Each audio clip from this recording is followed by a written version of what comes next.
Okay guys, so if you watched my spoiler video from yesterday, which by the way, that video blew up, at least compared to how my videos usually do, so I just want to say thank you to all of you guys. I can't thank you enough for, spending the time to watch that video and share some love.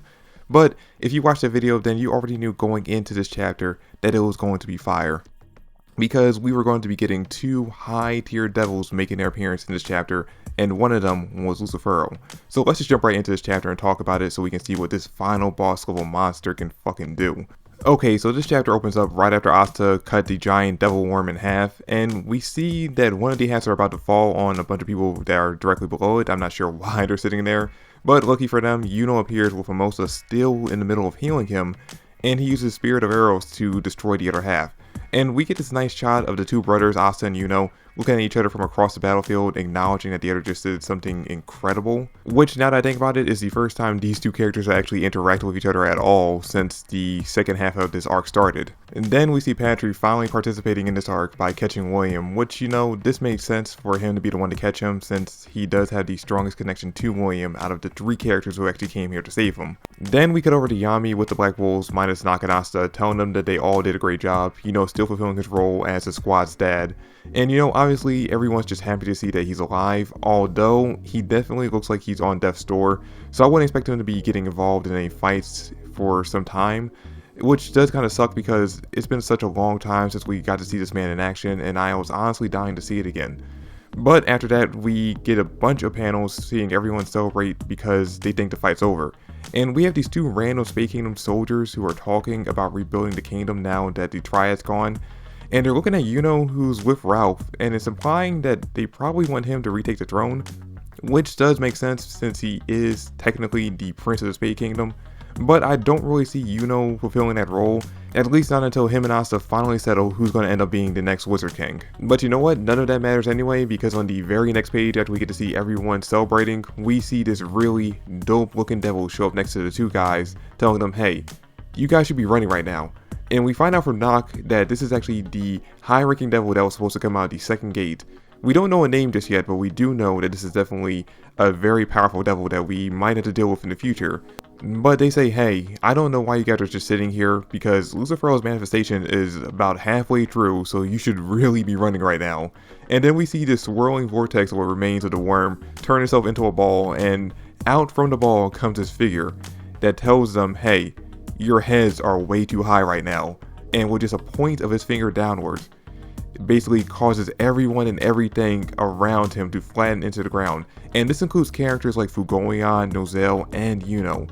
Actually, it seems like pretty much everyone besides Asta in this chapter gets flattened and crushed by this character. And I mean, obviously none of them are dead just yet, but still, these were some pretty powerful characters, and they were all just taken out by this guy just pointing down. So this is Tabata showing us that Lucifero is not someone to definitely look down on. Then we have Asta and Libe showing up, coming and flying on the Demon Destroyer sword, only to see the carnage of what Lucifero did.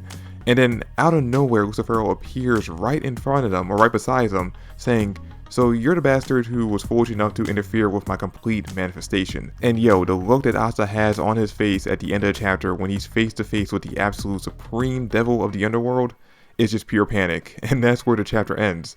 So yeah, without hands down, without any question, this chapter was just pure fire. Like, I know some fans haven't really been digging the last few chapters. I liked pretty much all of them so far, but I know some have definitely thought that they were kind of lackluster. But this one right here, I don't think anyone could walk away from this chapter without getting extremely hyped. Now, we do have some questions we have to ask after reading this chapter, like what's going on with the second gate's devil? Because, like, why did he try to warn everyone to run when Lucifero was about to manifest? Is he not actually on Lucifero's side, kind of like how Megakua was a little bit against Lucifero, trying to do her own thing? Or is he just being kind of cocky, saying, hey, look, my boss is about to come out and he's going to kill all of you if you don't run? That kind of situation. And I've seen some people on Twitter suggesting that he's going to end up being Asta's second devil, and I really doubt it's going to end up happening. But maybe, just maybe, if he actually is against Lucifero, maybe he might end up being a possible ally in the future. Although, if I'm being honest, what I think is most likely to end up happening is that him and Lucifero are going to just basically get out of there, probably after they try to kill Asta and Libe and fail at doing it, or think they did it. But anyway, we're probably going to have to deal with the two of them over the next few arcs, and more than likely, this second gate devil is going to be like the mid-boss before we end up going up against the big bad again. And another question I have, and this might be cleared up when we get the official translation on Sunday, but what did he mean by Lucifero's manifestation was only about halfway through? Because that could be taken two different ways.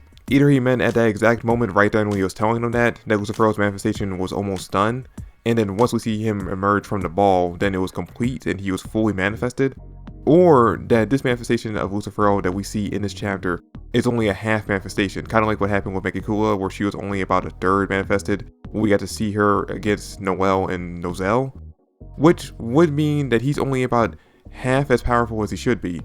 And this option would actually go along with the theory I have that the two of them are going to get out of there, because maybe what's going to happen is Lucifero is going to go off and try to find a way to finish his manifestation so he can be 100% complete. And the rest of the arc or the rest of the manga is going to be about them trying to stop him from doing that. Which, if that ends up happening, it gets rid of the major problem that I thought the series would have after this arc ended. Because I was trying to figure out, alright, after we defeat Lucifero, the highest boss of the entire underworld, what threat can they actually have next that actually would be worth us actually reading?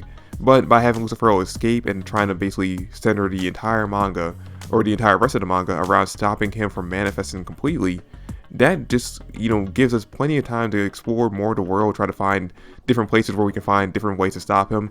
And we did already hear a few months ago, or about a year ago, from Tabata's previous editor, that they had planned out 2 more arcs after this, one involving going to Yami's home country.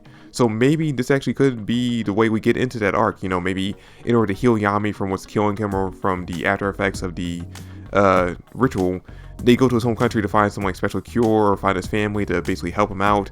And then while they're there, they might find out some secret information about devils that they didn't know about in the Clover Kingdom or in the continent that the Clover Kingdom's on.